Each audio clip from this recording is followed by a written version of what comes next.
Good morning, everyone. Bonjour, bonjour à tous. Bienvenue à la Hi, everyone. Welcome to the fourth session of this European Forum. We are so pleased to have you here today with us. I would like to take advantage of the possibility I have that we enjoy live interpretation in 5 languages: French, English, Spanish, Russian, and Greek. So you have to choose your language if you are with us on Zoom. I'm also live on Facebook, where you're listening to the original speech, and you will be able to follow and view again this exchange that we'll be organizing now. I'd like to also take this opportunity to say that this is an open discussion, and every single participant, of course, has the possibility to ask their questions through the chat box or directly in video. So welcome, everyone. We hope this is an interactive debate. This is the fourth European Forum. Today and through November, we'll have the possibility to meet again and exchange with the European left, the Greens, all across Europe, and the progressists, of course. We'll be here with Pierre Laurent and others, and we've thought about the way we should organize this event. And of course, we thought we had to give more room for globalization and trade, because from Marseille, Bilbao, but also since Brussels, so many things have changed since Brussels, Marseille, and Bilbao. The global situation has changed dramatically, especially with the current COVID context, which has a direct impact on our work. We are facing an increasing digitalized context, increasing trade, digital trade, and facing climate change. So we see that globalization is upside down. Globalization will be different after this collective experience. So it's a great opportunity for us to meet with several of you and think. We wanted to think about the impact of the current situation on everybody on Earth, consumers, citizens in this world undergoing dematerialized exchanges. So, ladies and gentlemen, like I said, this is a fourth European Forum. It focuses this time on trade. This meeting focuses on trade. We have Leah Offray, who's with us, who represents BERC, which is the European Consumers Association in Europe. We also have Kristen Riefa from the Brunel University in London. You are working on the impact of digitization and consumption. We have Emmanuel Morel, MEP from La Gauche Républicaine et Socialiste, Emmanuel Scholz, also MEP from D-Link, in charge of the International Trade Commission at the European Parliament. So I propose, ladies and gentlemen, that we directly move on with the debate, and we'll ask questions to Léa Offray in the current context. Today, we see that the European Commission wanted to open up and broaden the debate and move on with a public consultation, the revision of its trade policies. It is quite rare, which proves that we're undergoing deep changes. We don't exactly know what this will lead to, but this is the right time to think collectively. And I can imagine that BERC, the European Consumers Association, will also bring its opinion on all this. So, Leah, you have the floor. Hi, Albert. Good evening, everyone. Thank you for having us today in this virtual event. I would like to say hello to Mrs. Morel, Mr. Schwartz, and Mrs. Riefa. I will now speak English for the rest of the debate. So indeed, Albert, you're completely right. We're at a very important moment now of our history because we're in the middle of the pandemic. We are also in a moment where more and more people want to go and follow a more sustainable journey. And also we are seeing that there is more and more kind of a resistance, not to say an opposition lately, from citizens towards the new free trade agreement that have been developed. So it's very important that we have this debate now to see how we can improve EU trade policy to make it really deliver to all, as it was normally the plan already 5 years ago. And for us, we have some views indeed from, I mean, we're representing national consumer organization in Europe who are in daily contact with consumers and can ask them what they want, what they expect. And if we want to improve trade policy for consumers, we have 5 main keys, so to speak, to make it better. The first one is that we need trade policy to serve citizens, because you might have seen lately there was this report from the European Commission on how trade agreements are being implemented, and the conclusion is that it really serves well companies, well, good for them, but what about people? What trade agreements are actually bringing to people? And that is unclear so far. And of course, because we clearly see that is not one of the objectives of the negotiation, and it should be, and it's high time to look at that. The second key, if we want to really improve trade policy, is that it should protect citizens. So for instance, I think about food safety. We need to make sure that what comes into the EU market is really safe for people, meets their expectation when it comes to the level of pesticide use, the level of hormones residues, antibiotic residues, and so on. We really need to have a real change here. It's also to make sure that what the people will buy from traders outside of the European Union will be safe, and I will get back to that later, and that also their rights in general will be enforced. And here I'm thinking about the digital rights.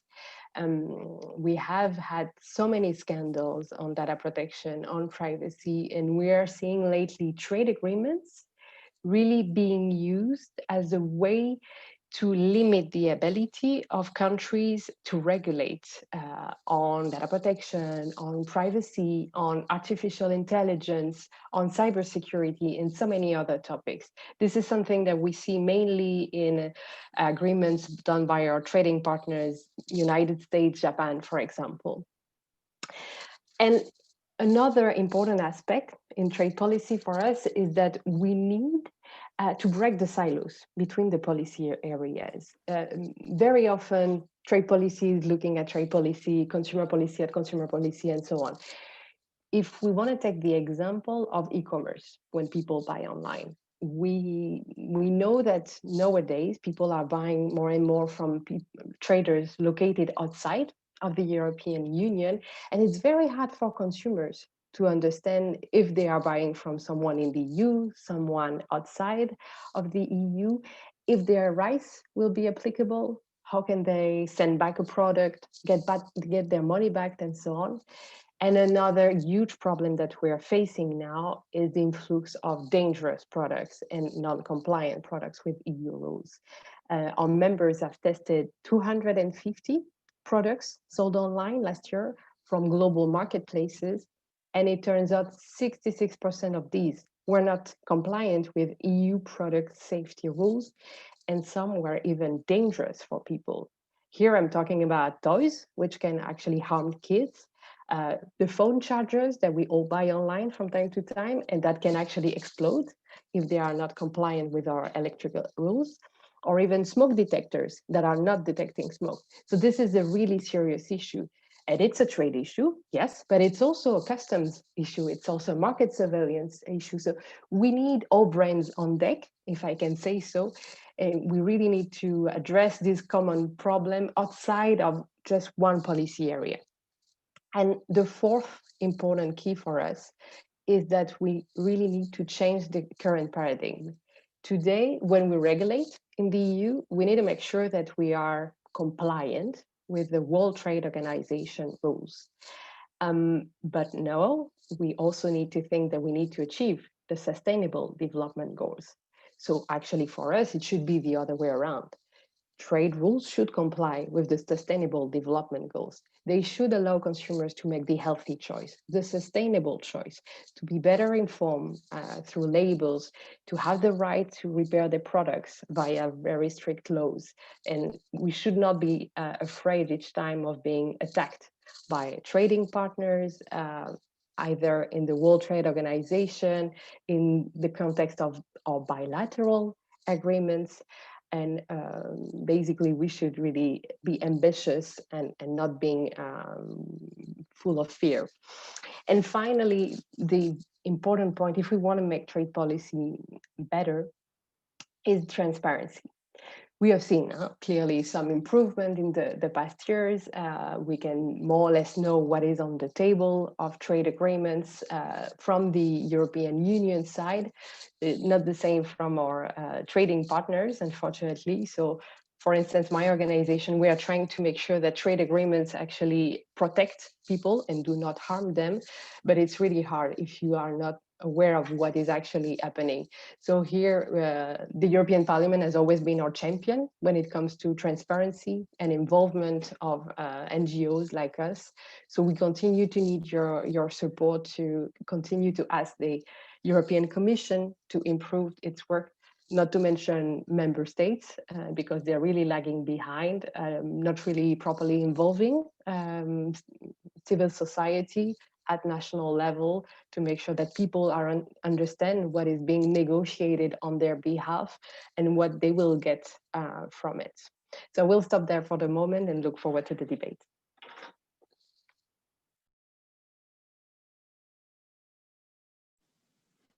Merci beaucoup Léa pour justement avoir fait ce lien entre. Well, thank you, Leah, for making the link between consumer protection and the rules of global trade through the WTO.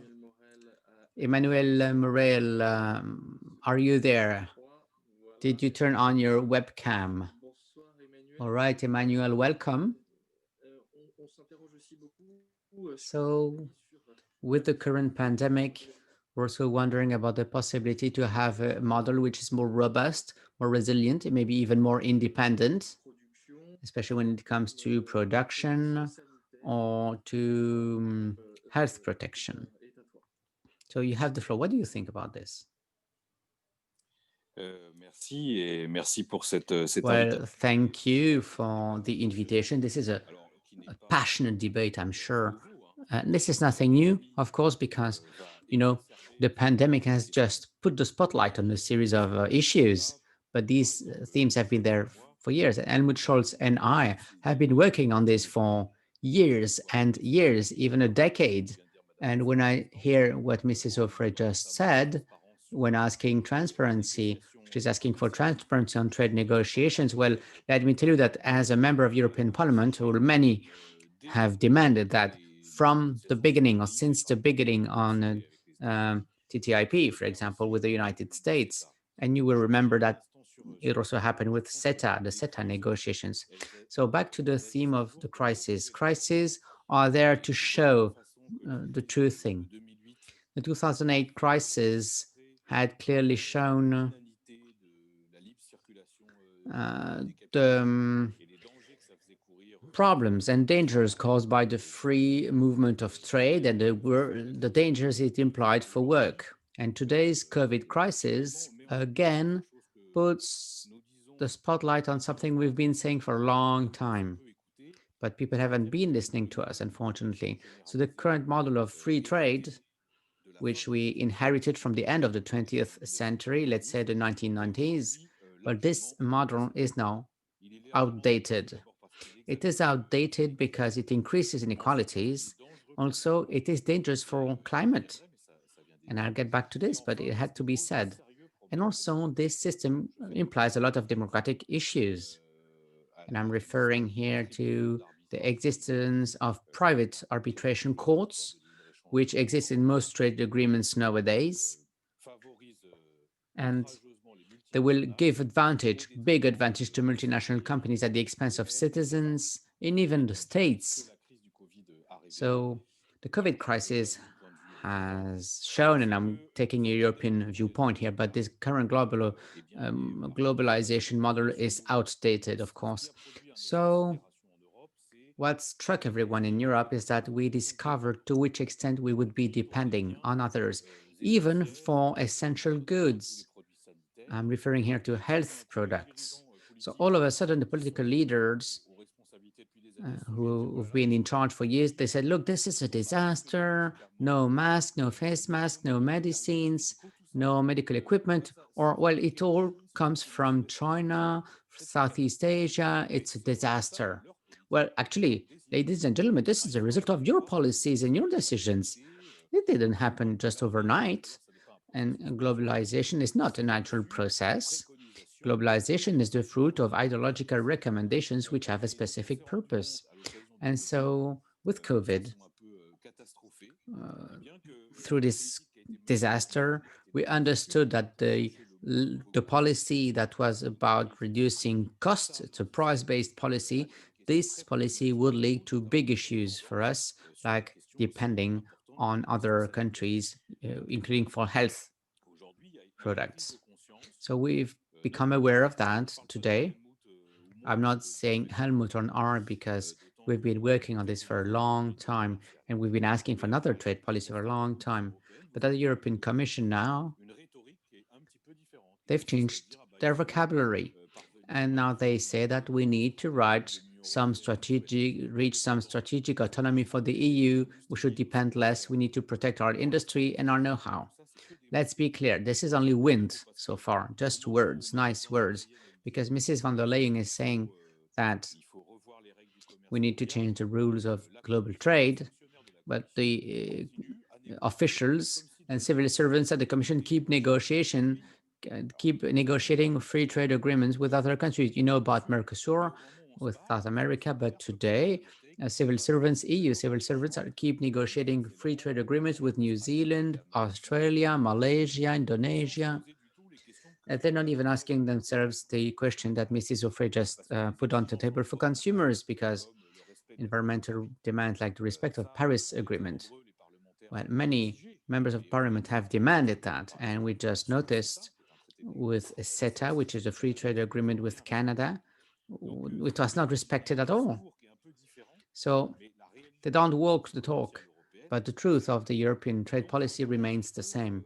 And I think we need to change things radically. I want a moratorium on free trade. So we need to take some hindsight, think about our trade policy.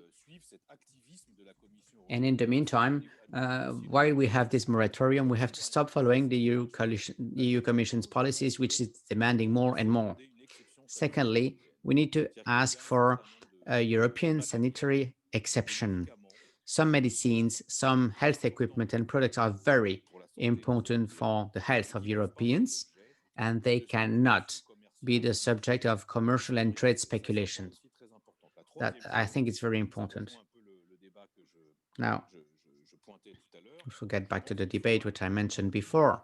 We need more stringent control on foreign investment in strategic sectors. That's a French viewpoint, you'll say, but it is no longer possible that our major and strategic industries are no longer controlled by the European states or European workers, and they should not depend on the third parties. That's important to keep that in mind. Now, I wanted to give you the viewpoint of the consumers, but Mrs. Offray did it with great quality. Would like to support what she said. She spoke about e-trade, and I said that the crisis shows things, and this is a good example. The digital world has grown and is part of our lives now, for sure. But she said something very true too. In e-commerce today, there's a phenomenon that we never mentioned. This is counterfeiting. Fake, counterfeit products, thousands, hundreds of thousands of products that do not respect the EU standards and imply health and safety issues for our consumers. And we don't pay enough attention to that, especially when it comes to trade agreements and treaties, but also when it comes to controlling what's sold on those digital and online platforms. So we'll have to get the necessary tools to fight against that, because we're facing giant multinational companies. They don't respect the rules, they don't respect borders, they don't respect states. They're super powerful with huge turnovers. And nowadays, they don't care about the standards we try to impose. So we have to fight back and defend ourselves. And this is the purpose of the debate we have with Mrs. Vestager and Mr. Le Breton at the European Commission. So what can we do to face empires like GAFA companies, you know? So I'm part of those who want to actually dismantle some of those structures which are de facto monopolies. Also, we tend to forget that when we speak about the digital world's impact, we tend to forget about some things like fundamental freedoms and liberties, like personal data. It's hard to implement, but it's so obvious. We should be more obsessed about that. But then what about the carbon footprint in all this?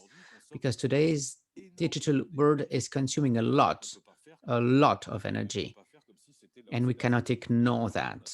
We have to deal with it. We have to take a lot of important measures. So I'm speeding up here because we need to debate. That's what matters most. I'd like to conclude by saying the following on the trade policy. From a European standpoint is that first we need to respect the Paris Agreement, because the Paris Agreement is not respected today. Secondly, we'd like to have a carbon adjustment mechanism at the borders. We're debating that now in the European Parliament, but the current problem is that there's a carbon adjustment at the border that should be compatible with the WTO. Then it's a problem, because the WTO is also outdated in the way it's run, also in its premises, because the WTO is not really interested in social rights and environmental rights. The WTO tries to make sure that free trade takes place without any hindrance. This is old-fashioned. This doesn't comply what we should expect in the 21st century. We should stop this religion of the WTO, the WTO religion that needs in-depth reforms. So this is a whole reflection on multilateralism, and we'll certainly hear about it later on with Mr. Scholz. But this is also one of the priorities for us at the European Parliament. So thank you. I spoke fast, but I'm sure we'll get back to this later. Thank you. Well, thank you, Emmanuel. Thank you for this contribution.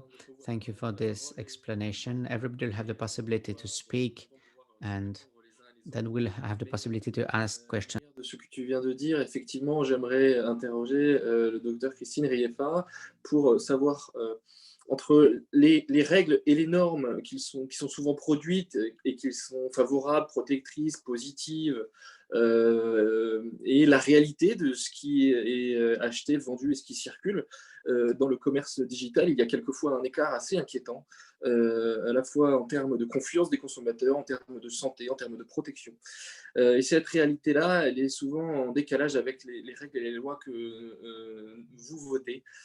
Et donc, elle nécessite d'être analysée et améliorée. Et je suis persuadé que Madame Riefa saura nous en dire bien plus sur le sujet. La parole est à vous. Merci Monsieur Klein pour votre invitation et à cette rencontre, et au Forum européen aussi pour son organisation, et aux intervenants qui m'ont précédé.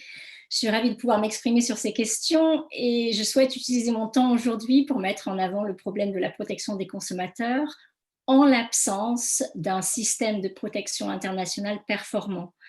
La crise du corona a bien sûr illustré combien les consommateurs, même les plus riches et les plus éduqués, ont pu avoir du mal à se faire rembourser leurs vacances annulées ou se procurer des biens de première nécessité. Elle a aussi mis en avant beaucoup de problèmes préexistants concernant la vente de produits dangereux, la contrefaçon, on l'a évoqué, mais aussi le lien quelque peu oublié entre le droit économique des consommateurs et la justice sociale.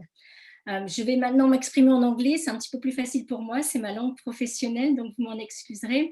But thank you very much for being able to explore with you the reasons why we find ourselves at this juncture where we have a system of free trade we had been told was great for consumers, and that it was perfect because consumers could always vote with their feet. They could find the best product at the best price.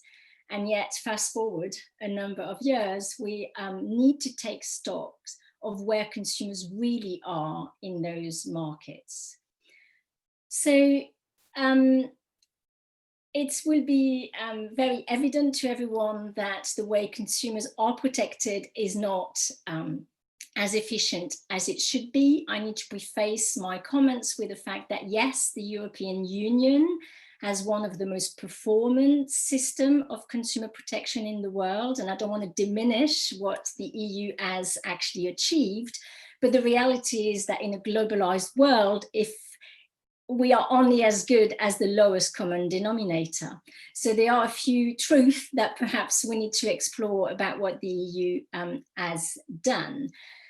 To understand how dangerous goods and miracle cures to the virus have found themselves readily available on online platforms, or why airlines have been able to resist so effectively to reimburse consumers, we effectively need to look at the architecture of consumer protection. And we must start by acknowledging that the shortcomings come often not necessarily from the laws we have in place, but from the enforcement models that are in effect in Europe and further afield. Originally, the system very much has developed on the assumption that competition law was to be the main pillar, and consumer empowerment could complement it. Therefore, we have relied too heavily on private enforcement as a vehicle for giving consumers remedies, and relied on competition enforcers for creating the rules of a market.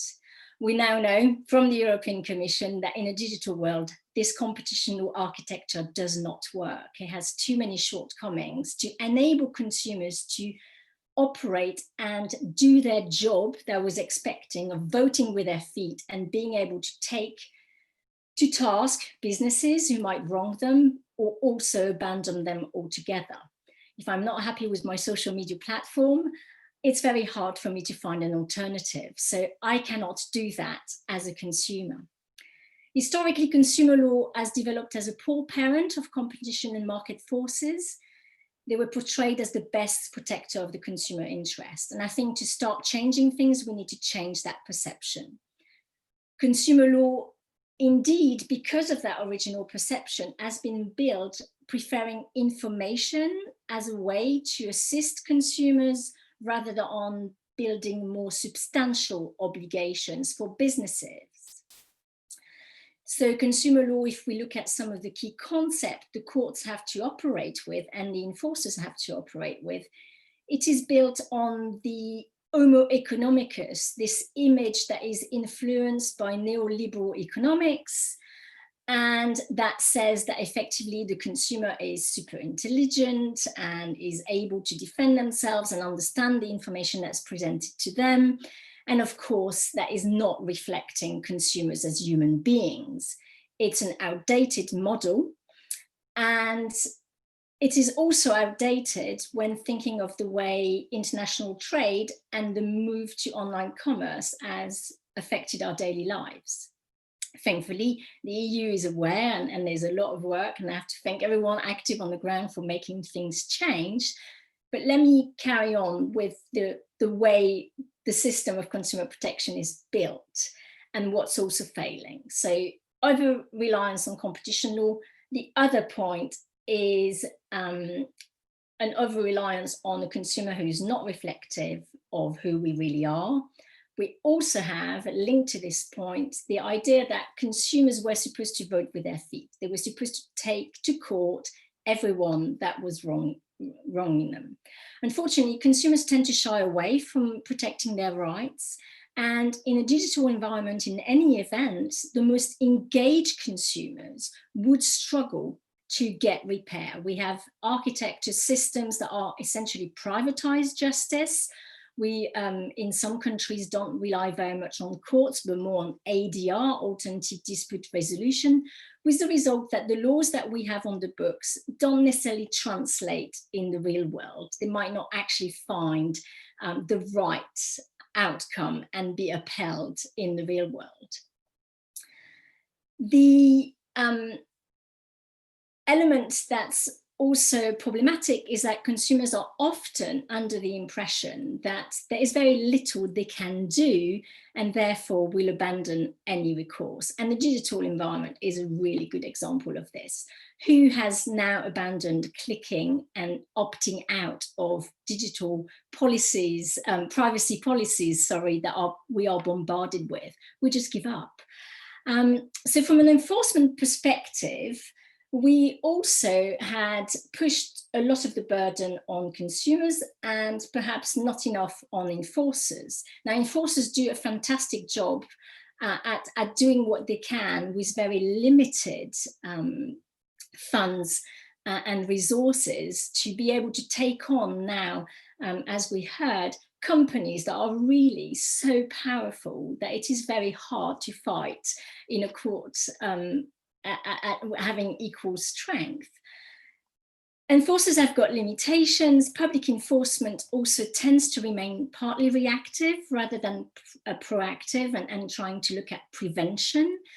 And that is also in instances where we find that enforcement normally locates itself where there is the most aggregate harm, as opposed to effectively looking at all aspects of consumer markets. The main problem here, though, is that enforcers really struggle. They are now having to enforce in a world that has no borders, and yet all of their powers and their ability to enforce is very much still limited by geographical borders and location. So the entire system is lopsided because businesses have managed to franchise themselves from those borders and operate from many places in the world, and also switch their operations as it suits their needs. Besides, and we've heard about that already, the rise of the platform economy has complicated the way consumer rights can be enforced. The platforms can be a force for good. I don't want to completely remove them from the equation. We have seen some good practices, but by and large, they have managed to tick box. And because the law has never asked them to really be the guardians of their own platforms, they've obviously affranchised themselves from doing so. And indeed, the e-commerce directive is the main culprit here. There was, and it still isn't, a general obligation to monitor activity. The only thing that we have is a notice and takedown procedure that is not even really open to enforcers, and is certainly not open to consumers, who would be the front line of knowing when a product was unsafe and being able to report that effectively. So ultimately, if we take the example of the sale of unsafe product, we also need to acknowledge that consumer law is fragmented and no two regions operate in the same way or have the same standards of safety and protection of consumers. And that is the crux of the problem also, when we try and put the emphasis on consumer protection rather than on the trade side. So I'm not for advocating harmonizing the laws the world over, but a modicum of international standards can go a long way. The problem that we have is that the choices that we currently have between the WTO, I am definitely not a fan of arbitration either as the mechanism, and very reluctant to go down that route. But the alternative we have, which is UNCTAD, the UN, is only a system that is advisory. There is no real powers to compel member states to try and raise their game. We have guidelines, we have some good work being done there. The only glimmer of hope I can see is that actually on consumer safety, only a few weeks back, the conference, the UNCTAD conference, has agreed to carry on work and ramp up work on consumer safety for consumers, but that is a slow moving process. So to conclude, I believe the pandemic can act as a catalyst to ensure that our consumer protection system can work better, indeed, because it has revealed a lot of pre-existing problems. But I would really want to urge that more care is indeed taken right from the outset. So when we are negotiating trade deals, I very much want to echo what Léa Offray from BEUC has actually mentioned. There are things that can be done and need to be done and prioritized. And I want to thank also the MEPs who are clearly working towards those things happening. But I think for me, it has to finish with perhaps one key word. It's about fairness. I think fairness in international and digital consumer markets needs to be by design and not something that is offered to consumers simply as a remedy after the damage has already occurred. Thank you.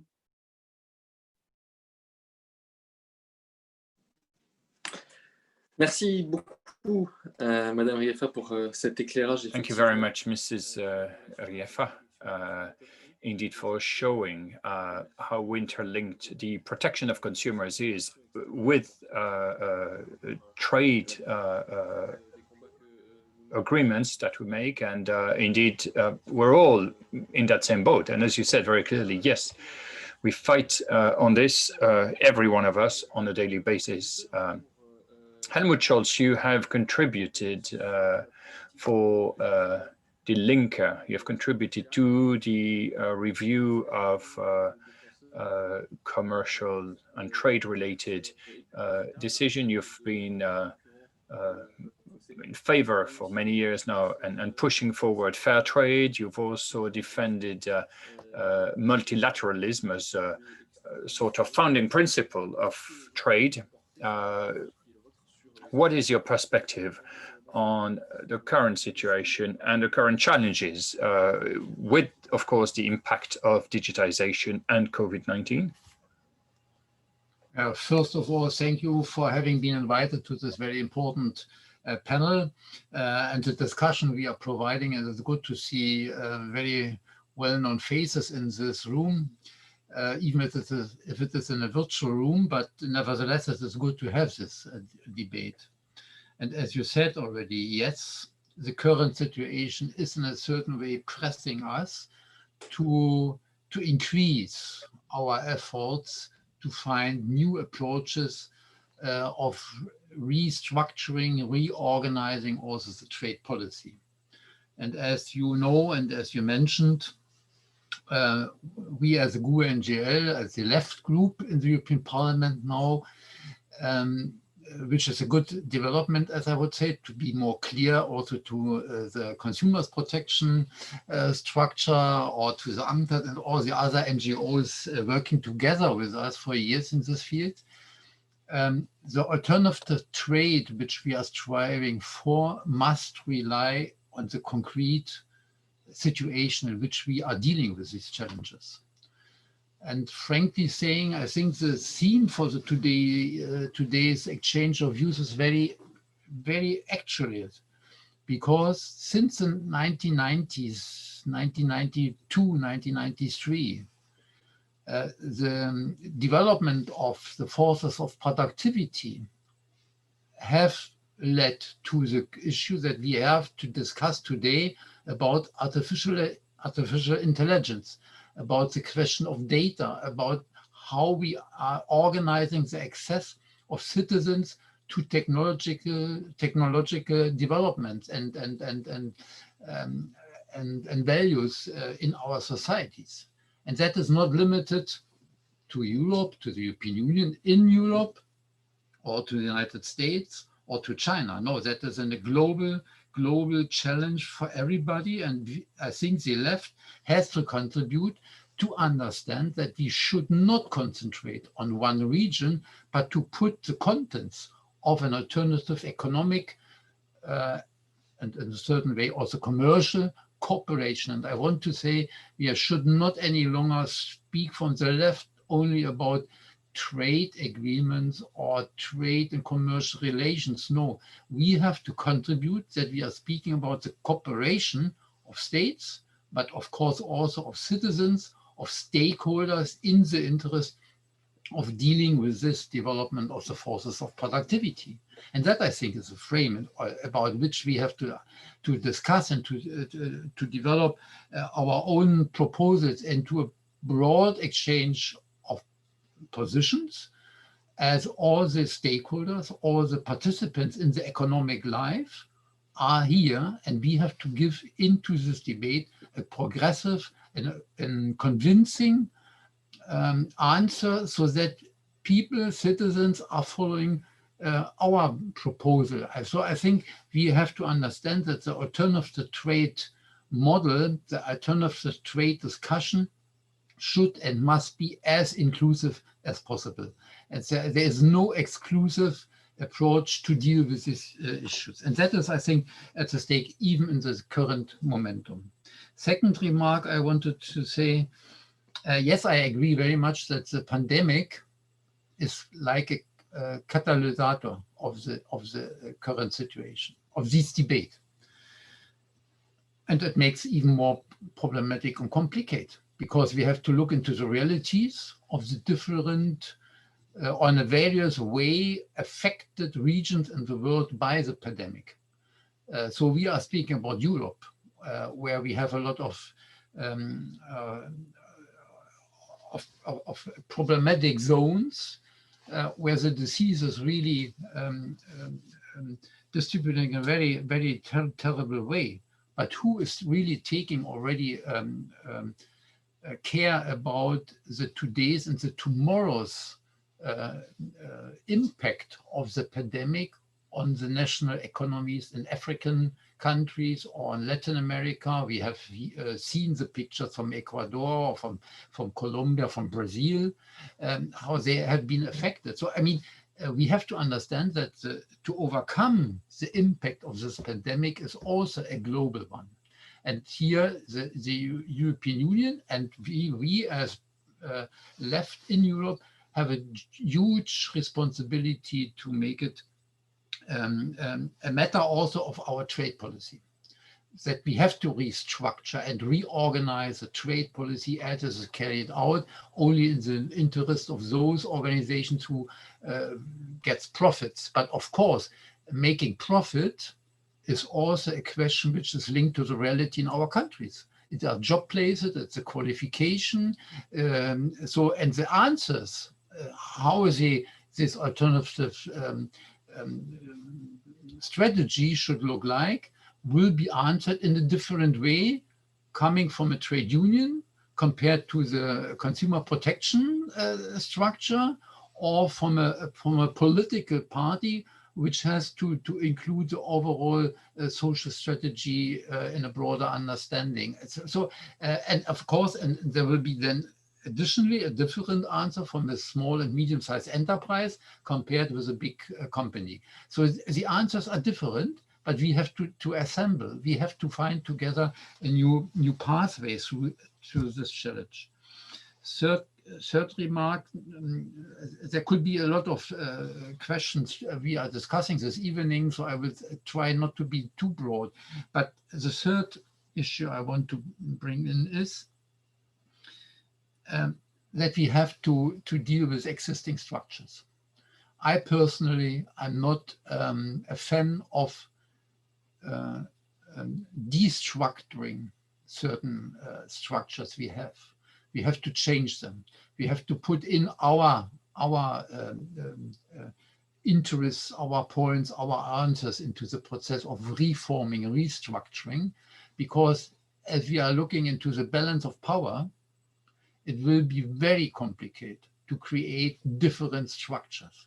So I would strive for looking on which ways we have, both at the national member state as well as at the European Union level, to link our way of how we are working together in the UNCTAD with the way of how we are working as WTO member states.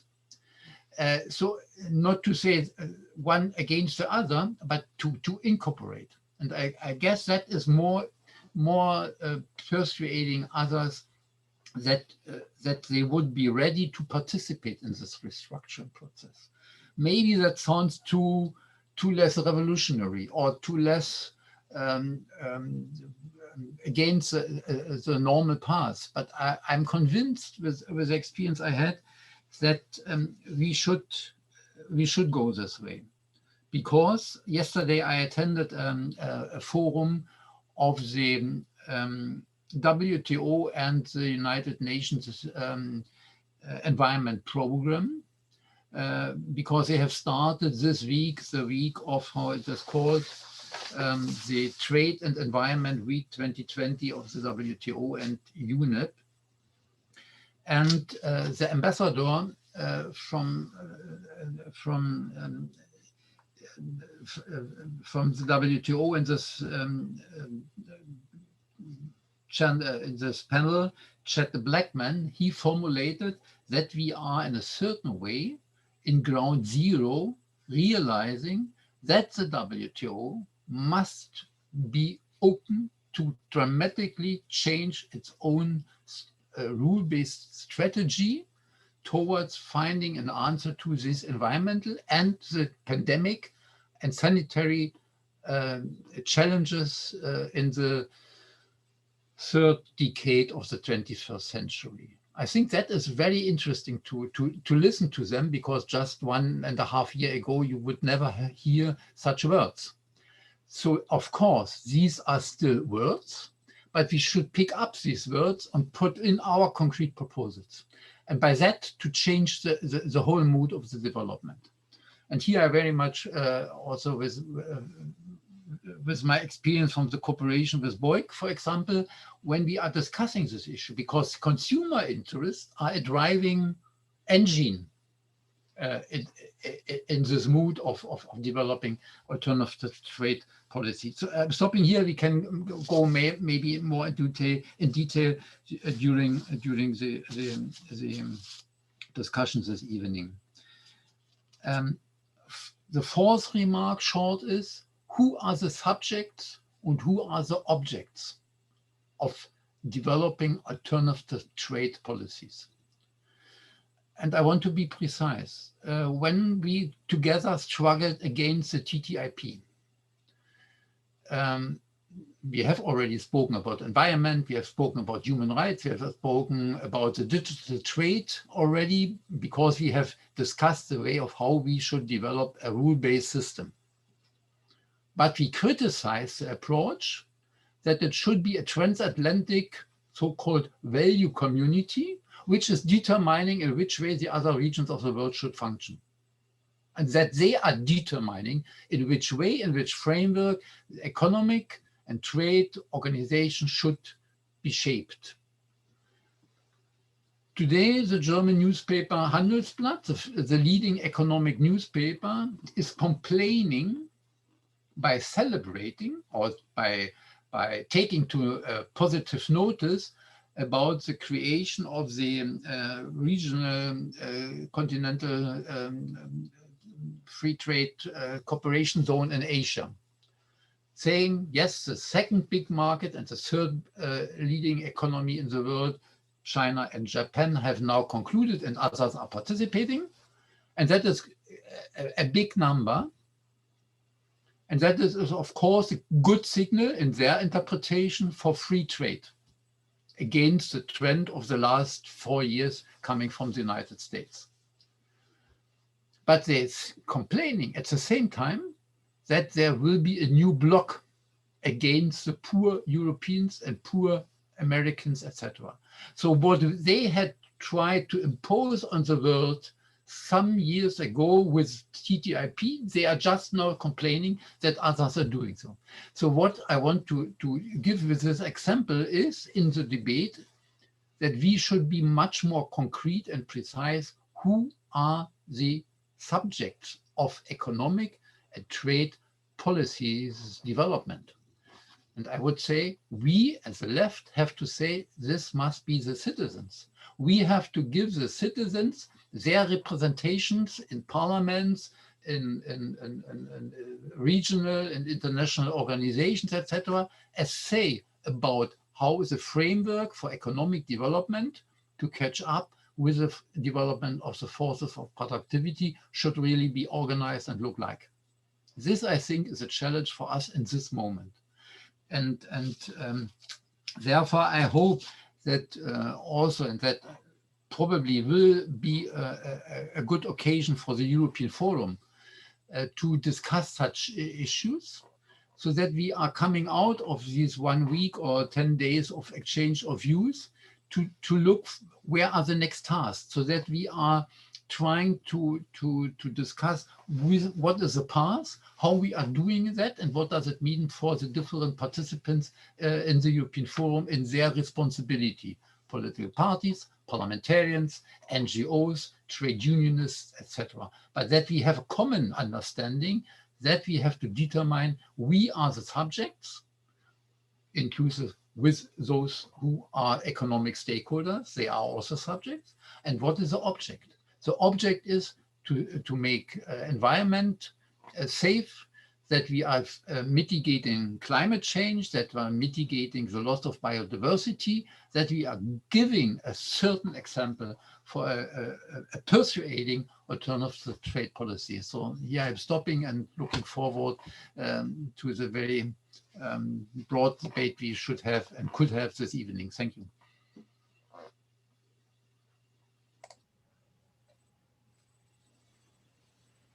Merci beaucoup, Helmut, pour... Thank you, Helmut, for all these precisions. I have apparently got quite a lot of questions already. We've got people asking questions in the chat. We've got people also asking questions on Facebook. Before giving the floor to the audience, I was going to say the room, but let's call it the audience in this virtual setting. Does anybody among the panelists want to react, maybe? Leah or the others? Thank you very much. I'll speak French this time. I think this was an extremely interesting intervention, Helmut, and indeed we have been working together quite effectively, I must say, for many years with TTIP and CETA together. I think, this idea that we should not get rid of the structures but reform them or improve them is certainly something that I share. I think we have in certain cases, I would say, a certain amount of safety that's inbuilt into the system sometimes, including in the WTO system. But I think what is needed is, yes, to change the system through cooperation. I think free trade agreements can be a tool to promote cooperation between states, particularly if we look at product safety.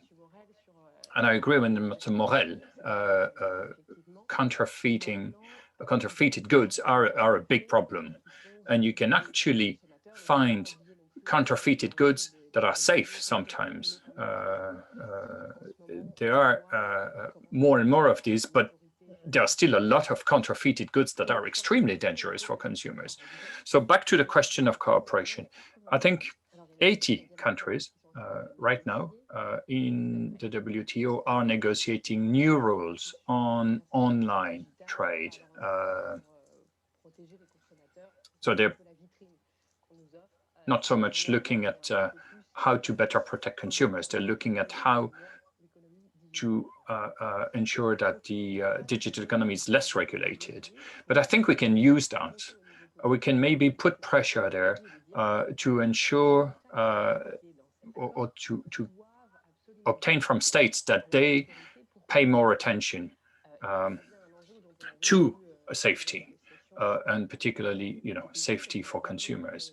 And on the need to further cooperate on regulation, the past has shown us that we don't need or we don't want cooperation between regulator within the framework of a trade agreement. Things have to happen, but in parallel. And then you have to go beyond that. You need to ensure that there is monitoring of competition, monitoring of all sorts of aspects related to how markets work. That's one comment. Then on WTO and reforming WTO, I think indeed trade is becoming more and more intertwined with climate. And I think Europe should maybe become able to propose something new there, push forward new proposals, and please let's try to ensure that we manage to obtain a reform of those old trade agreements, and that we don't end up having to face what is called barriers to trade, meaning labeling. Labeling is not a barrier to trade, and I think we need to look at all those aspects. Merci beaucoup, Léa. Thank you very much, Léa. We have with us here Elodie Schwander, my colleague. She's looking hard at all the questions that are coming up in the chat and on Facebook, so I'll give her the floor. Yes, we have received 3 questions. One from Jean-Loup, and I quote, "Europe needs to protect privatization. The healthcare system is a symbol of what doesn't work anymore. We should and can react together by or through cross-border public hospitals. What do you think about that? And we need to protect common goods." Then we have Claude de Barros asking another question on e-commerce platforms and Amazon and their role within the pandemic. What consequence on small businesses and on small territories? How can we react to this increase in e-commerce used by people? Is e-commerce the only solution? Another question from Maite.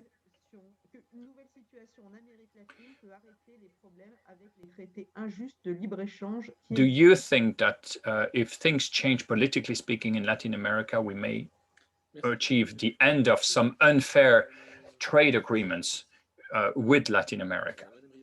Okay, thank you very much for those questions. Mrs. Riefa, maybe you can answer that question on platforms. You know, as we say, Christmas is coming soon, and obviously we're all concerned about platform and e-commerce there. Yes, I'll answer to that particular question on platforms. I think this is a huge problem because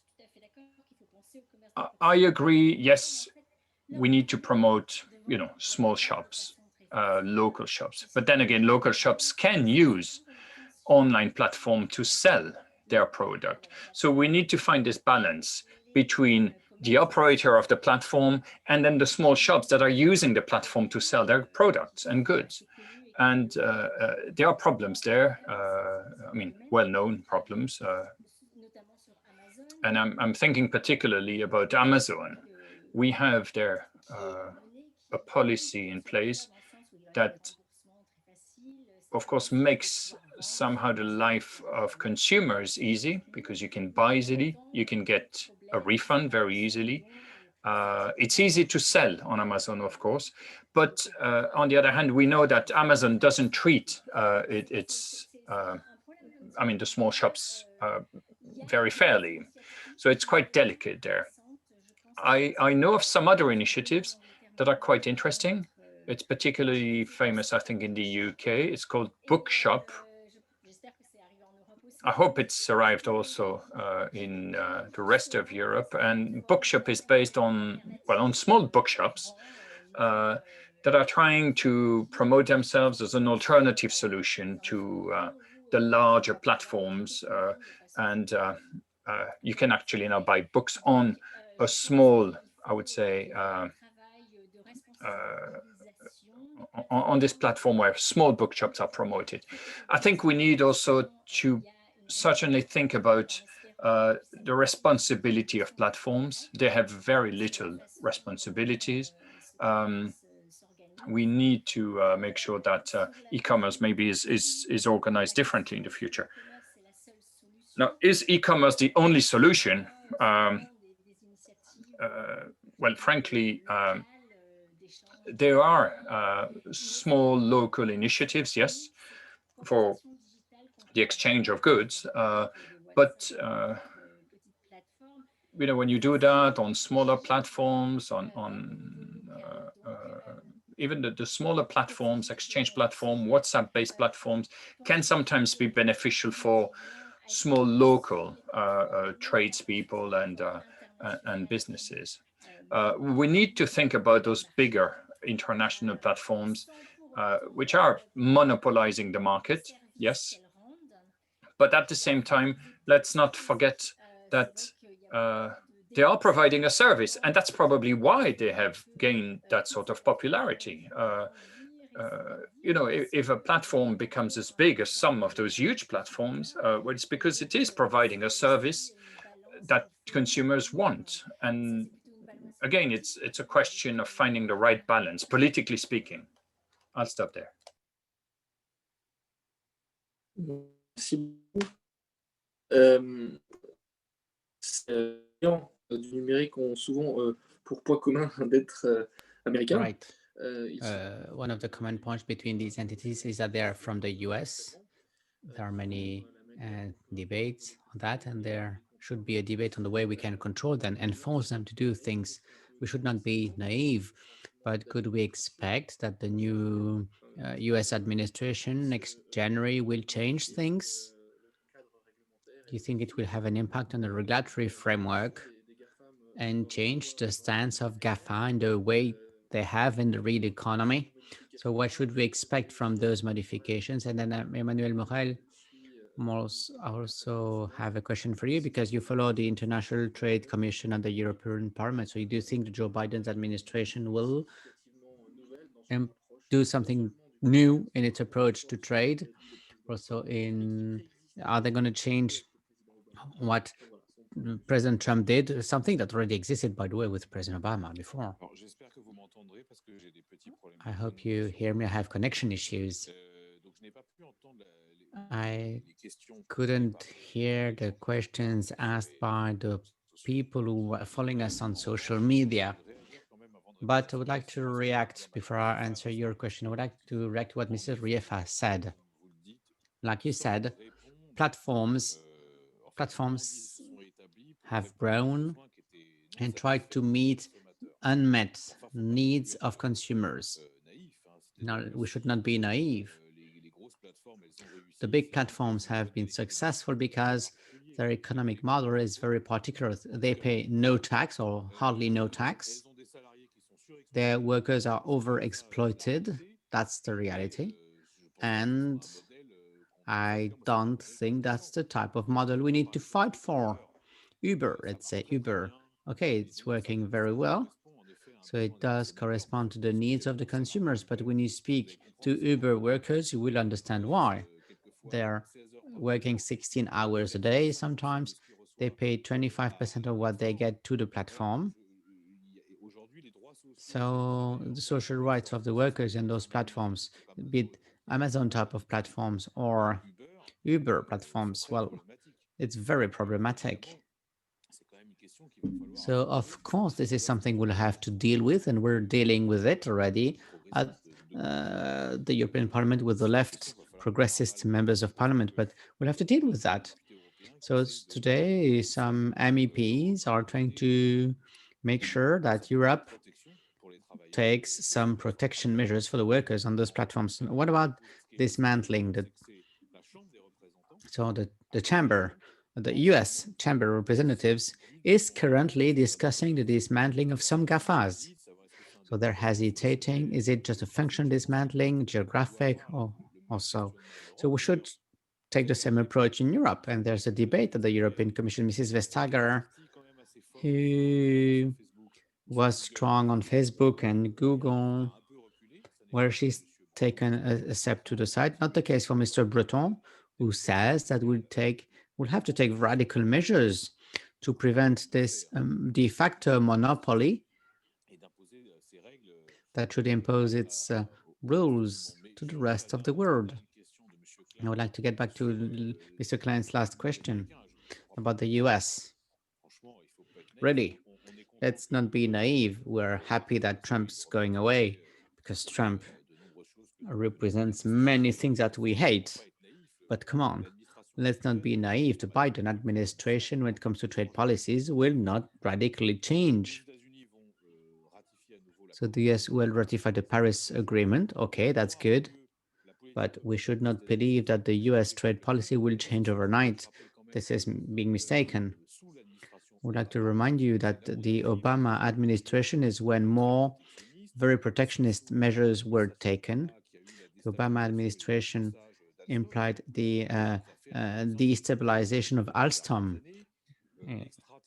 Then the extraterritoriality of the American law, supported by the Democrats.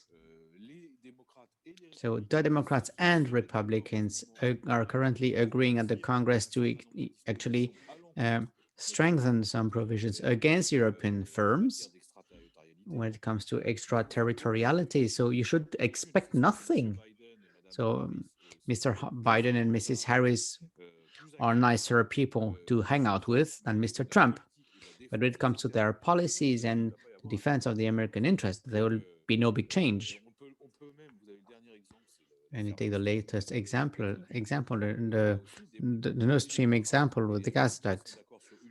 So Republicans and Democrats agree that they need to export more shale gas from the US. So let's not expect too much from the new Biden administration. And I'm a bit concerned because in the past, the EU was very naive, especially in its relationship with the US. And now, I hope that in the last few years, we've opened up our eyes. I really hope we've opened our eyes.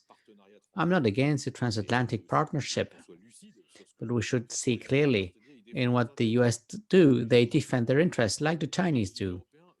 But the Europeans sometimes tend to be like the stupid kids in the village. You know, okay, we need free trade, general free trade. And the other ones are just protecting themselves. All the other ones are putting barriers to competition. And the Europeans would say yes to anything and be so idealistic on free trade. Now it's time to put an end to this, because being so naive has a cost, because the European workers have footed a very big bill because of globalization and relocation. Thank you. Well, thank you. Helmut Scholz, maybe you would like to react to that. You see, there's a discrepancy between competition law at the European level and this law would not enable us to take a strong stance facing our competitors, and then we are forced to accept rules which are not good for us. So if we take a more general view, what could we say? Maybe should we bet on the strength that the EU represents in like our purchasing power, the production power of the EU, or our capacity to influence the lawmaking and the standard making, and maybe having this carbon tax at the borders? Is it the beginning of something interesting, do you think? Probably that is could be an interesting start for something different. But let's be very frank. What is Europe? Who is Europe in this understanding? Do we have an European economic policy? No. We have economic policies of 27 member states. And the economically stronger developed are determining in which way the others have to function.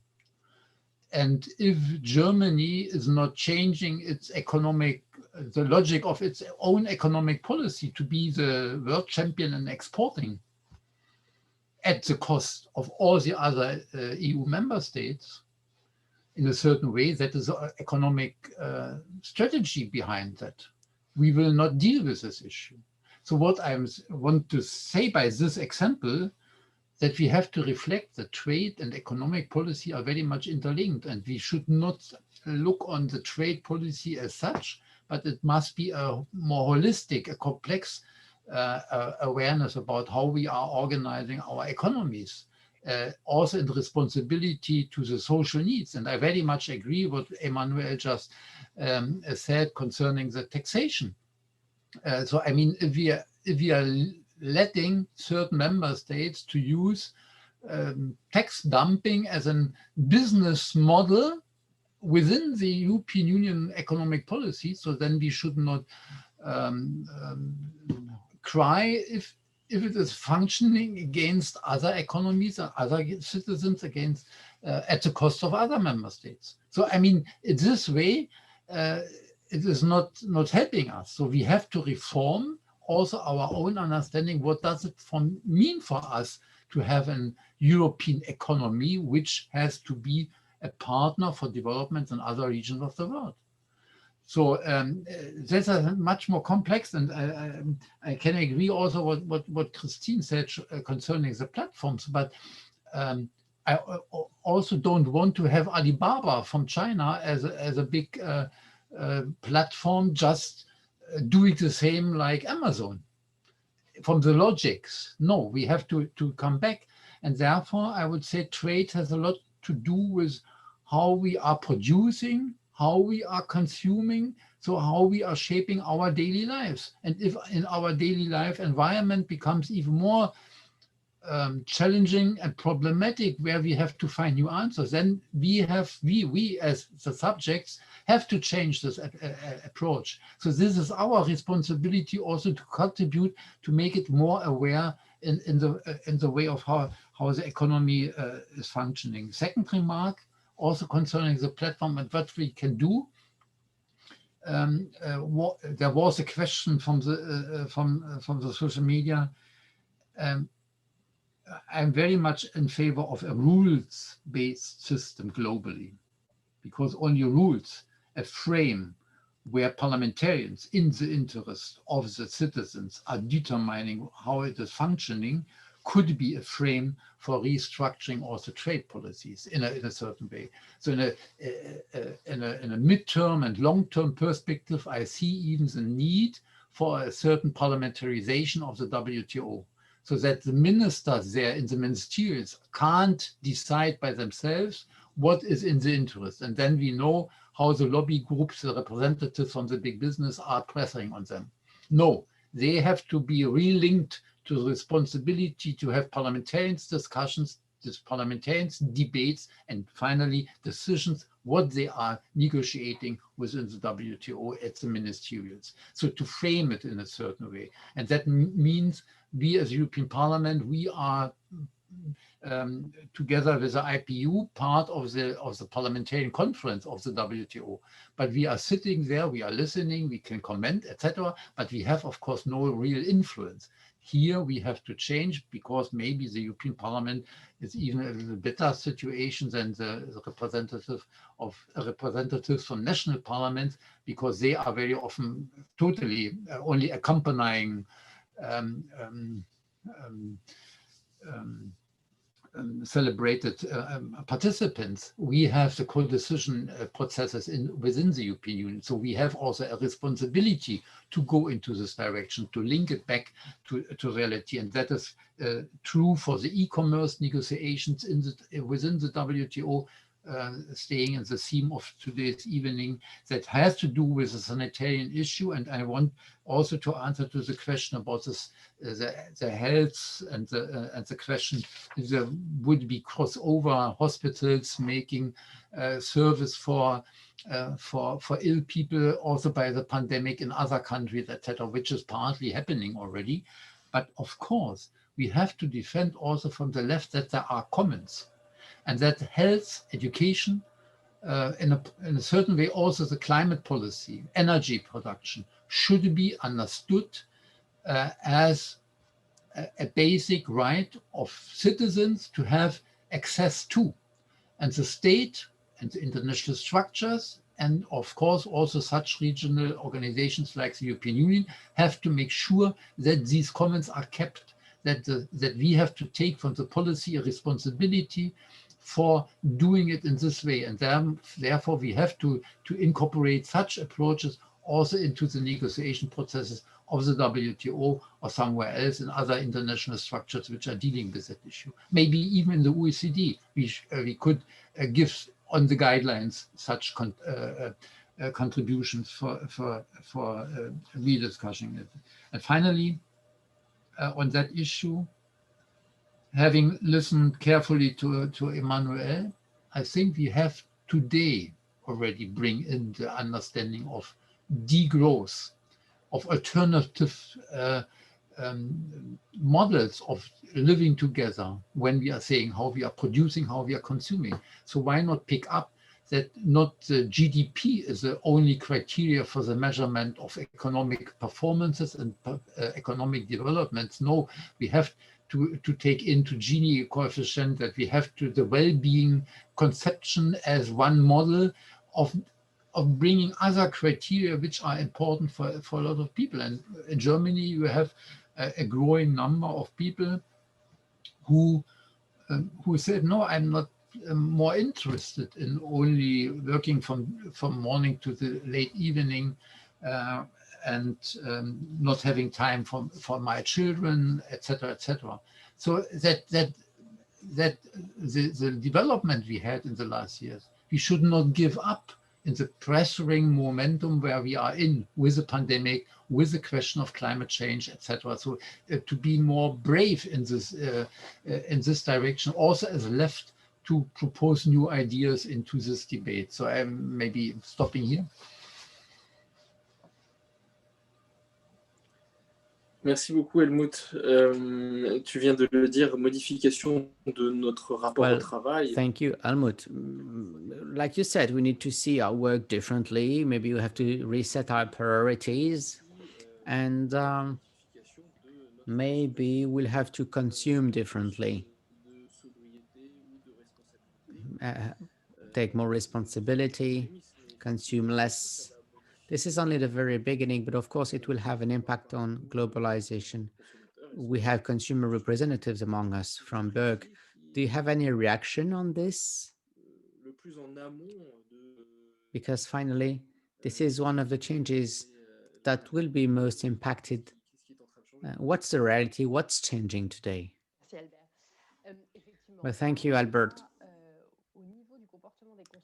When you see at consumers' behavior, there's a true revolution. People want more sustainability. It will change and it will rebalance powers, especially the way we consume. And also we hope the way products and food will be made in the future. So recently, we made a survey with our members on sustainability. So I'm walking away from the e-trade and e-commerce debate and back to food. And among the people who answered the survey, 2/3 said they would be ready to change their food habits to reduce the impact on the environment.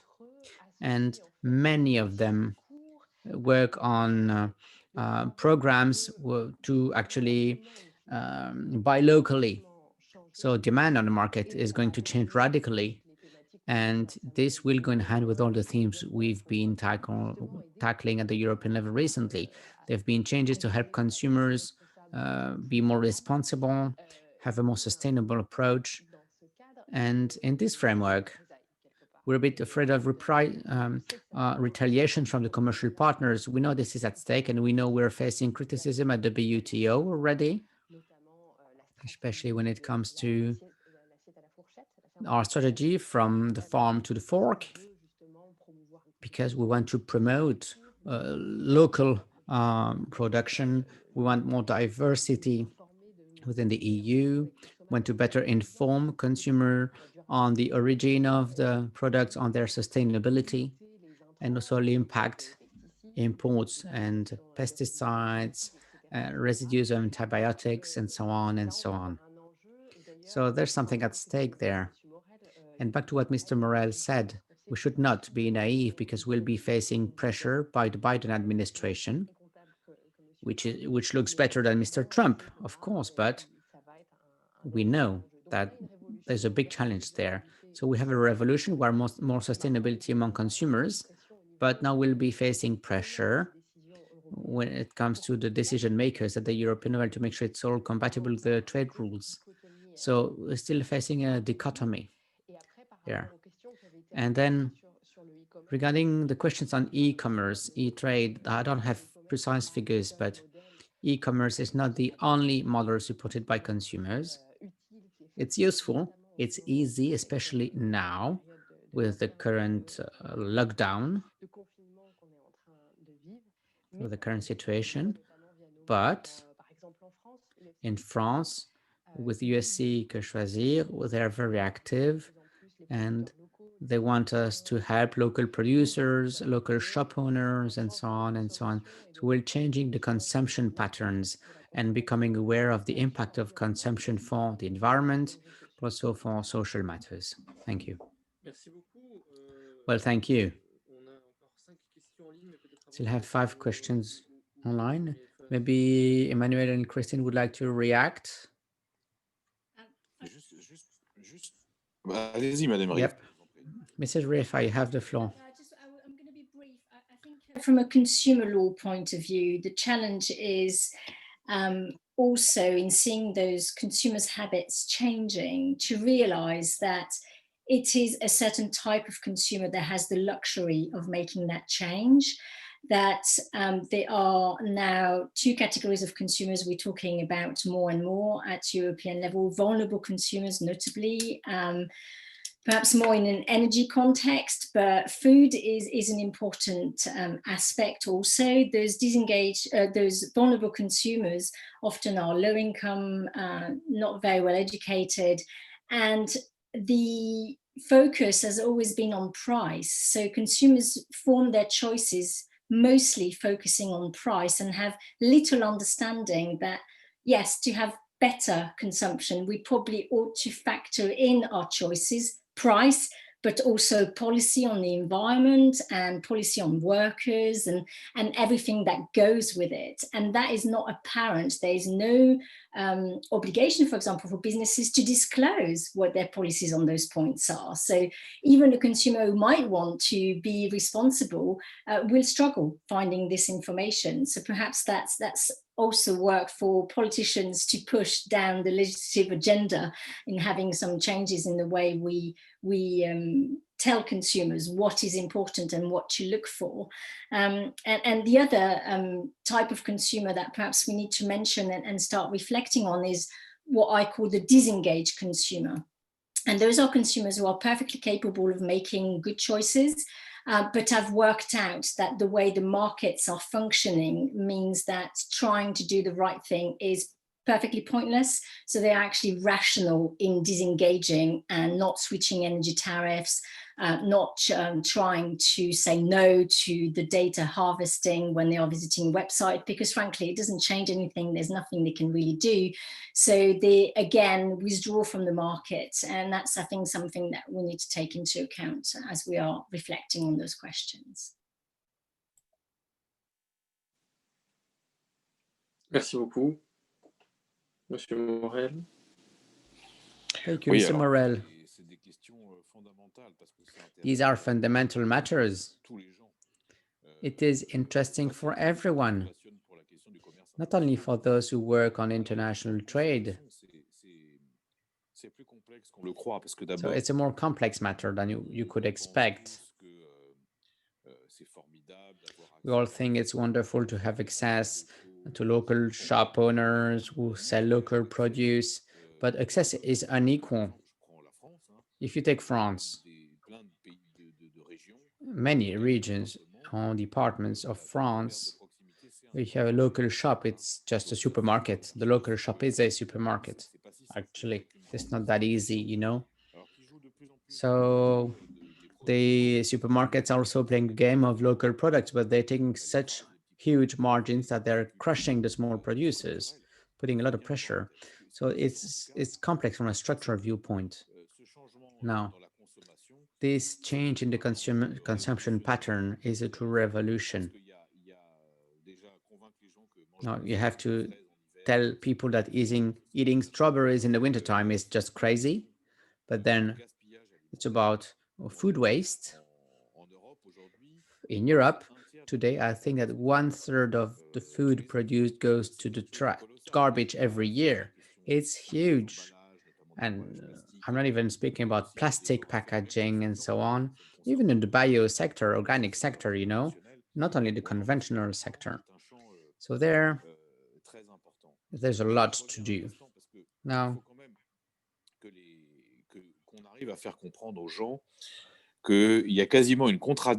people should understand that there's a contradiction between intensifying trade agreements and exchanges and defending climate and environment. By definition, if you have more trade exchanges, it will contribute to climate change. If you have more and more products, merchandise and goods on the market, if you put them on boats coming from far away, it's most of the time on boats or planes, of course will increase greenhouse gas emissions. So let's be sincere. If you want to save the planet and prevent climate change, then you'll have to limit exchanges. You have to be courageous enough to say that. Most of the time, leaders don't dare say that, but of course, we need degrowth in exchanges, or exchanges will take place on smaller areas. To be the case for us in the EU, many exchanges are within the EU already. But regardless of that, we need to do more. So we have a clear case. That's Mercosur, a free trade agreement with different countries in South America. So if they have more and more exchanges, and because of that, they deforested, they chopped down the forest to sell palm oil, soy at a low cost to us in Europe. So the Brazilian leaders have decided to actually cut down the Amazonian forest, and which had consequences for the entire planet.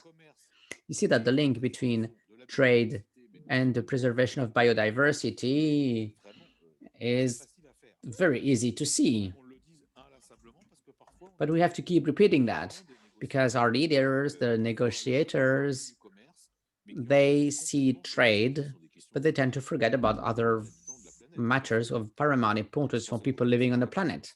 It's not about trade only.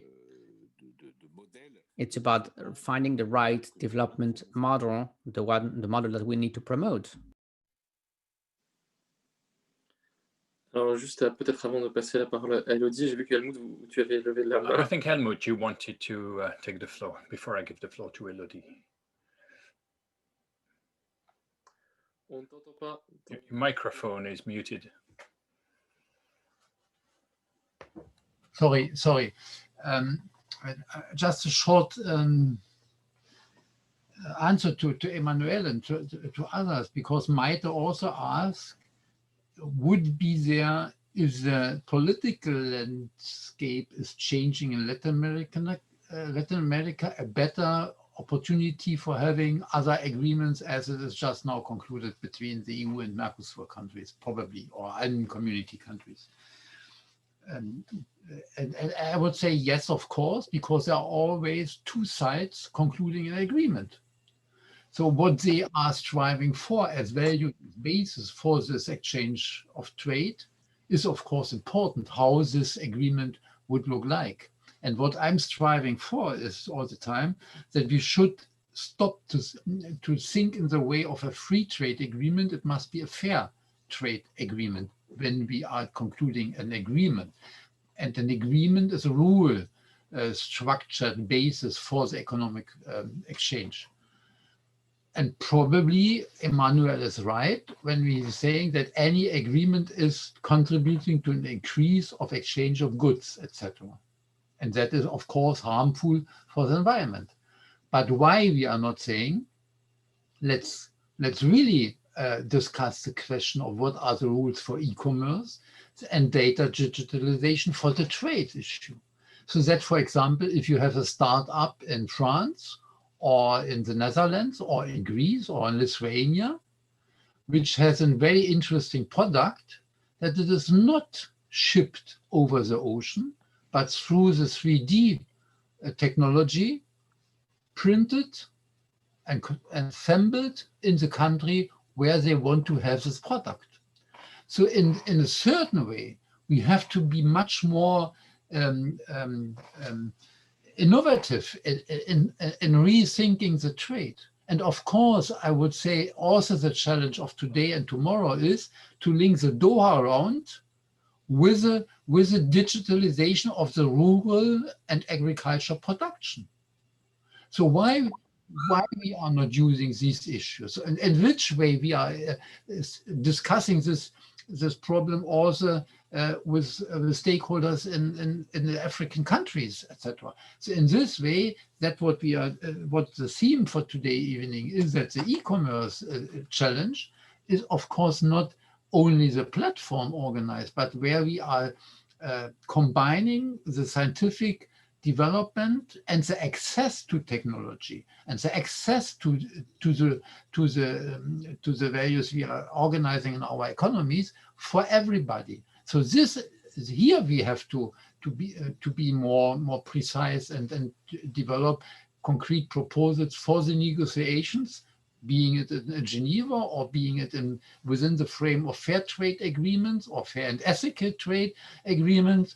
And therefore, I think even the competition which the European Commission has launched for Fair and Ethical Trade Cities Award is a small contribution for making it a permanent point of discussion in citizens. So to win citizens to go into this direction, and by that also changing our way of consumption, by that also our way of how we are ordering ourselves. So I mean, this is not a contradiction. No, that is to bring the different ends of a value chain together.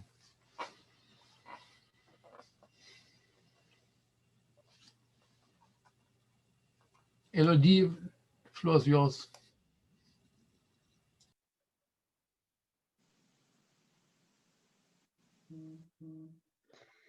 Oui, donc nous avons plusieurs questions.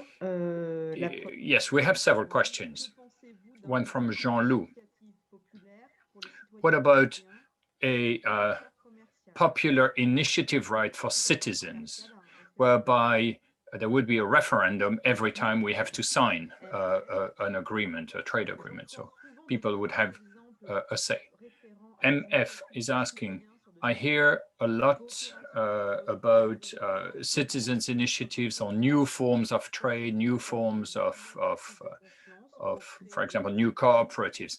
Do you think that these new systems and new forms of trading can be an interesting initiative at national and European level? Maria, a question to Mr. Morel. The Schengen Agreement, which works in terms of free trade of goods and finance, but doesn't work for the free trade of human beings, consumers. Don't you think there are more barriers to consumers moving across borders than products moving across borders? Paul Tevna is asking the following question: can the progressive left in Europe and around the world, should the progressive left rethink internet?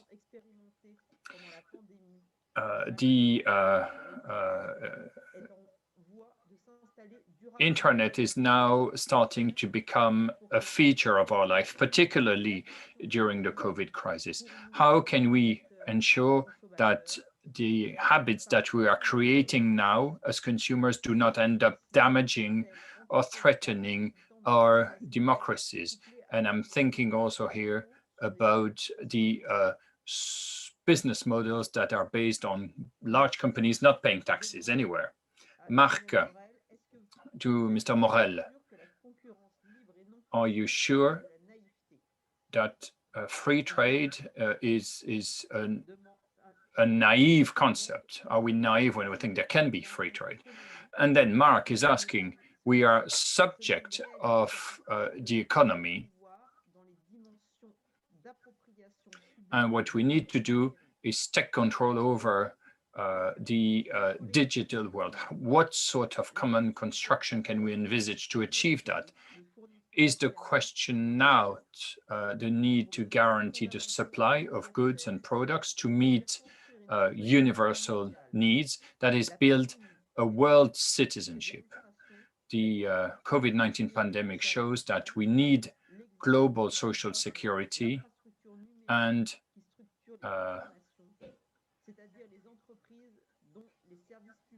we now live in a world where companies are using the internet to sell their goods, but at the same time exploits individuals. That's more or less the last question. And there's one more. Okay, that was the last question, sorry.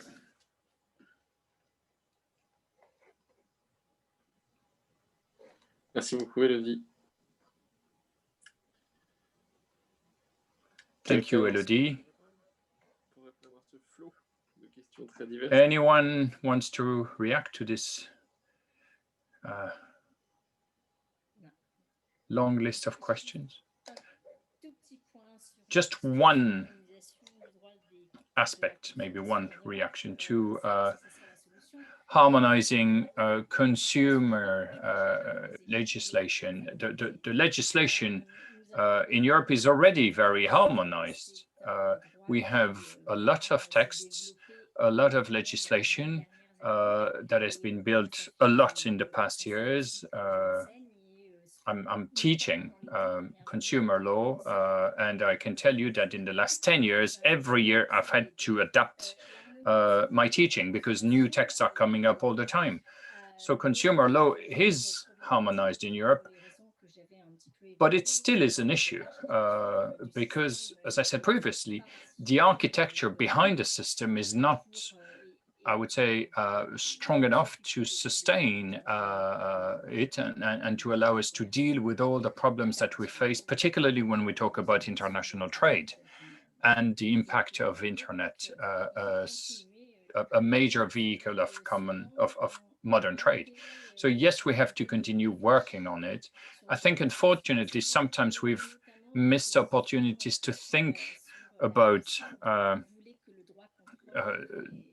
consumer rights and how we've wanted in the past often to regulate it. And I think a lot has to be done in the future still.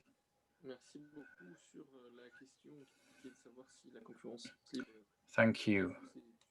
Is free trade, or are we naive when we think that free trade can exist? I mean, to rephrase that question, I think the conservatives and the liberal forces that seem to dominate Europe are somehow, are they maybe questioning free trade in any way? And does that open a door for us?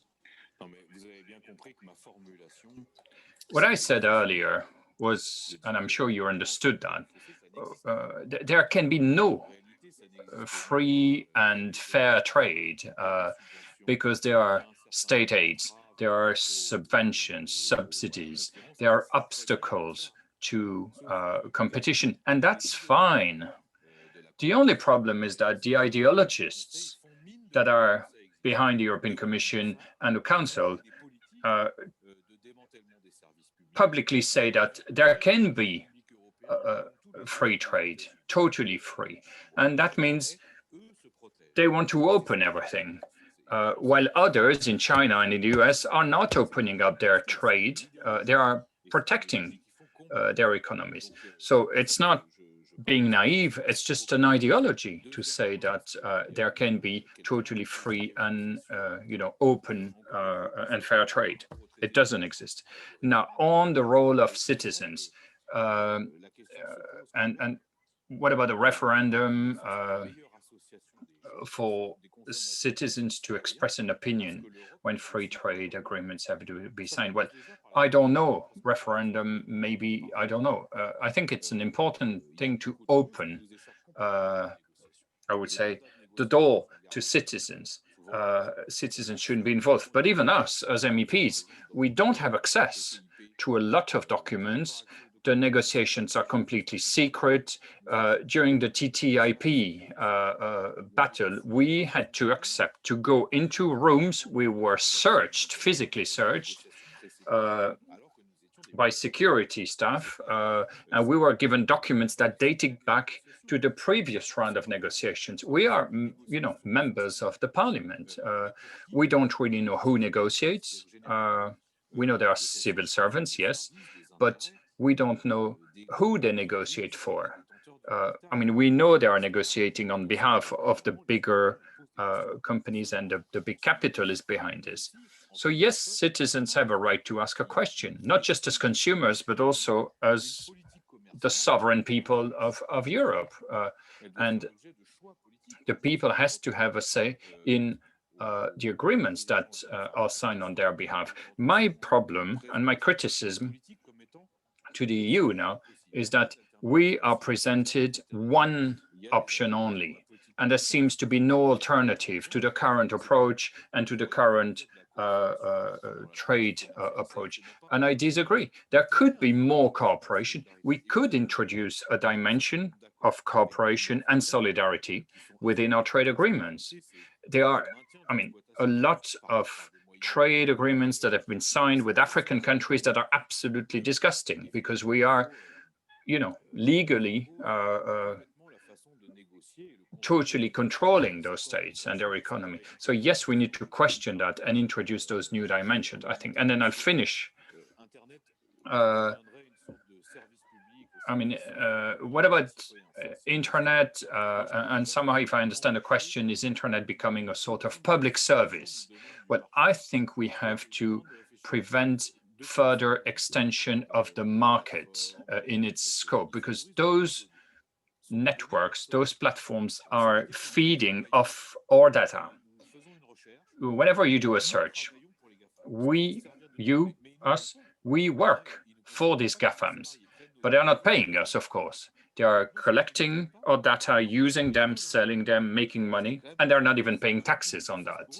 So frankly, there is a problem there. It's something that needs to be really reviewed. We need a tax on GAFAs, and we need to put an end to some extremely unacceptable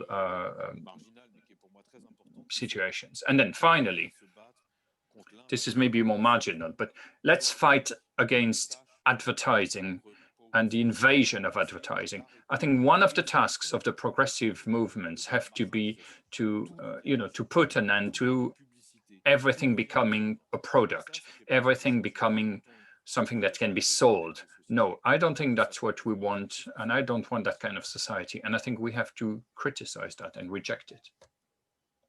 Merci beaucoup. Thank you very much, Mr. Morel. We have little time left, 15 minutes, 1-5. So my proposal is that we give our panelists maybe a few minutes to conclude and to share maybe a more personal reflection with us. I think this discussion has been extremely interesting. And I can tell you that, of course, if you failed to be with us from the beginning, this is available on Facebook. You can see this whole session from its beginning. I think that we can give you the floor, panelists, for a final, conclusion and some ideas, maybe. Thank you, Albert. Indeed, it's been an extremely interesting debate. It's useful for us to maybe move away from our bubble, because we spend a lot of time looking, in my case, at consumers' interests. It's always interesting to see and hear from other people, which is what we heard from Mr. Morel and Scholz, and also what Mrs. Riefa said about vulnerable consumers is very interesting to me. I'm quite optimistic. I think a lot of interesting ideas have been shared here. I think positive ideas that hopefully can help us to go towards something better, which is quite needed in the current pandemic. And I think we can actually hope for a total refurbishment of the European trade policy and trade approach. 5 years ago, we had some hope. At the time, we were talking about this need to have a trade strategy for everyone, but it failed to become reality. Hopefully, in the coming years or the coming months, we can have a trade policy that is more consumer and citizen orientated. And I think this whole discussion raises the question of the role and the place of citizens. I think this is something that maybe we could look into in the future. Can the parliament put pressure on member states and demand from member states that they involve their citizens more in the reflection process? We were talking about, I mean, we've talked a lot about trade agreements, but there are so many other dimensions. There are trade agreements, there are, you know, the rules that exist and how they should be implemented and better respected. And I think we need to think about coming up with concrete proposals to involve citizens more. At the time of the TTIP battle, that's something that we said, and we should continue doing that and involve citizens more. And we would like to contribute to that at BUC. We'll be looking, of course, very closely at what's happening on the other side of the Atlantic. Hopefully, we will not you know, bend ourselves backwards to accept anything and any demand from the new American administration. We need to look at the CETA agreement. We need to look at the future WTO negotiations coming up. It's not easy for us, and it's even more difficult during a pandemic. But fortunately, we can count on our members of the European Parliament, and thank you very much for having invited me to be here, and I hope to be with you again in the near future. Mr. Morel? I'll keep this short because I think I've had enough time to say what I think. I am reasonably optimistic. I think people are now increasingly aware and lucid about the situation. But I also know a lot of people want us to go back to business as usual, because either they, you know, they don't know how to do anything else, or because that's what they want, ideologically speaking. But I believe citizens are aspiring to something new and something different. Citizens want to be in charge, again, of their destiny and of their trade policy. And I think that it's something that we have to listen to. And I think, you know, no battle is ever lost. Remember the TTIP. You know, the TTIP was something that nobody criticized at the beginning. And then some NGOs started talking against it. Some media started understanding that citizens were critical of it. The media themselves became critical of it. Members of the European Parliament and other members of parliaments then gradually joined. And we gradually built a super strong and effective counter movement that blocked TTIP. So if we could do it, then I'm sure we can try and do it again. It's just a lot of work every day. Now, we've talked a lot about trade policies here, and I want to finish with something. I talked with Helmut quite a lot about this. We have an internationalist ideal. We have a different vision of the world based on cooperation, based on development cooperation, based on solidarity between the people. And unfortunately, too often, people push competition between people, between workers.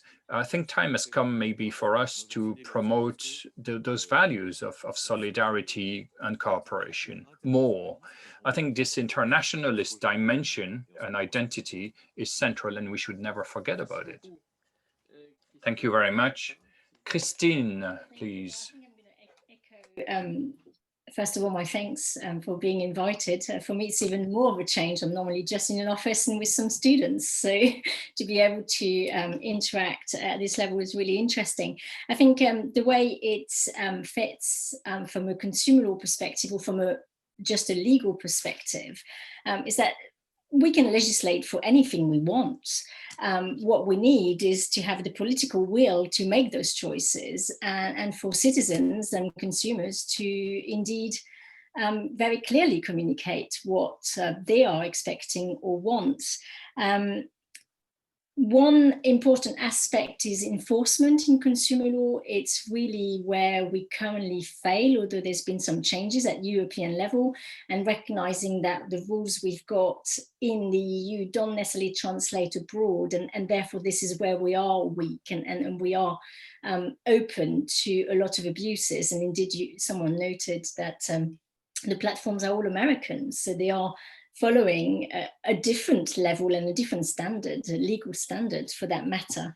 I think perhaps where it's been particularly interesting for me is that the work that I'm currently doing is to try and link consumer law and competition law and look at how we can use them as tools for social justice.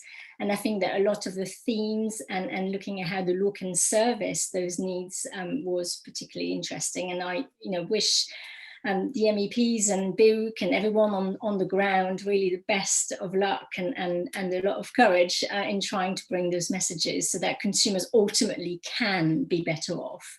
And we can have some choices that are better for the planet, and also making sure that those trade agreements are delivering for individuals as opposed to multinationals. Thank you.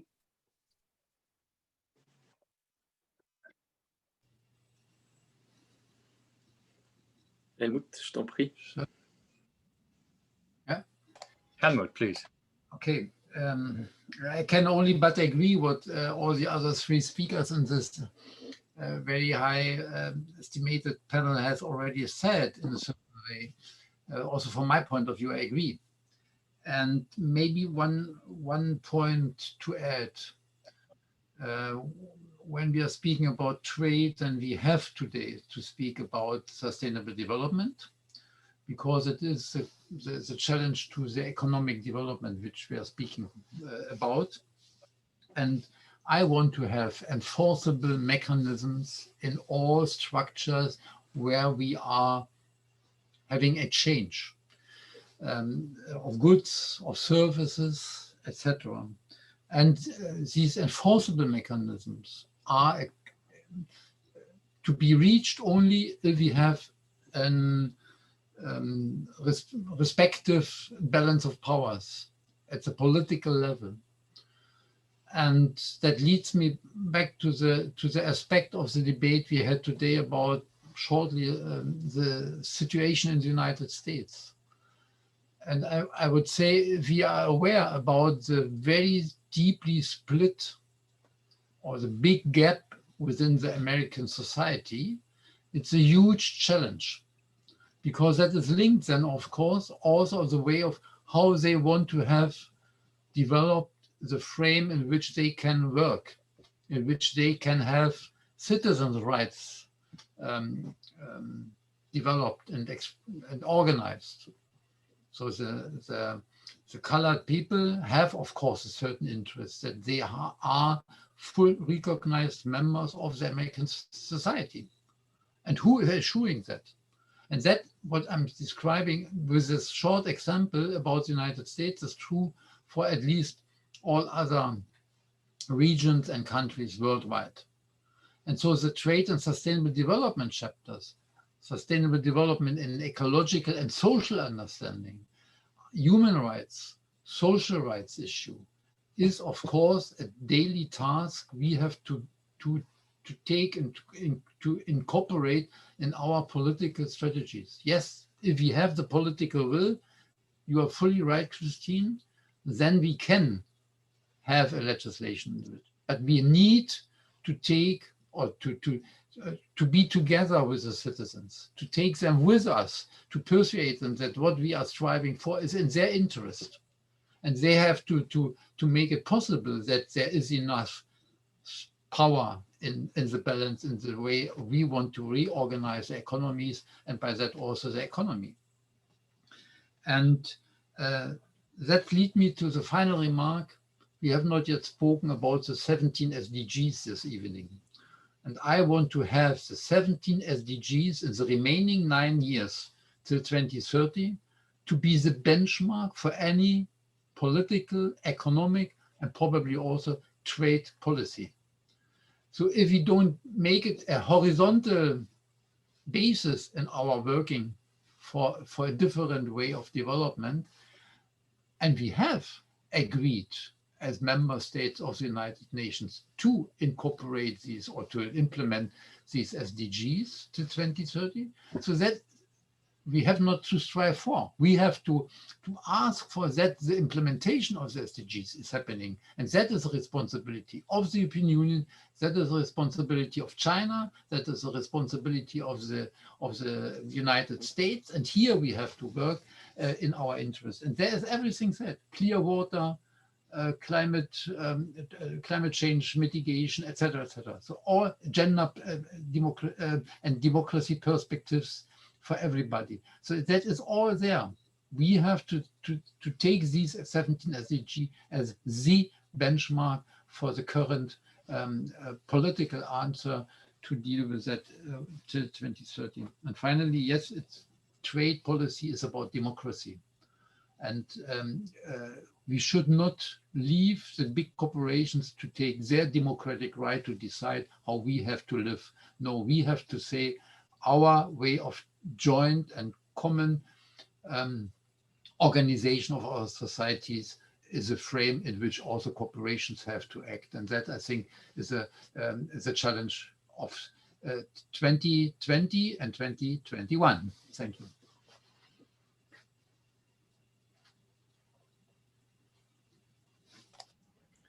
Un grand merci. Je profite. Many thanks. And I want to use the last minutes that we have to say this. The European Parliament is extremely busy looking at trade policies.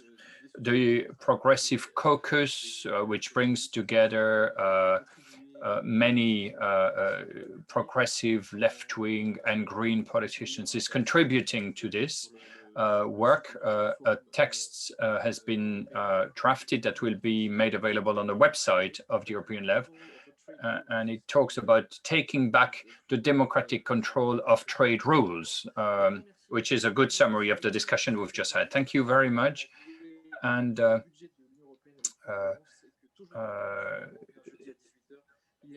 during, I mean, we'll have more discussions within the forum. There will be a discussion and a debate tomorrow in the evening and on Thursday in the evening.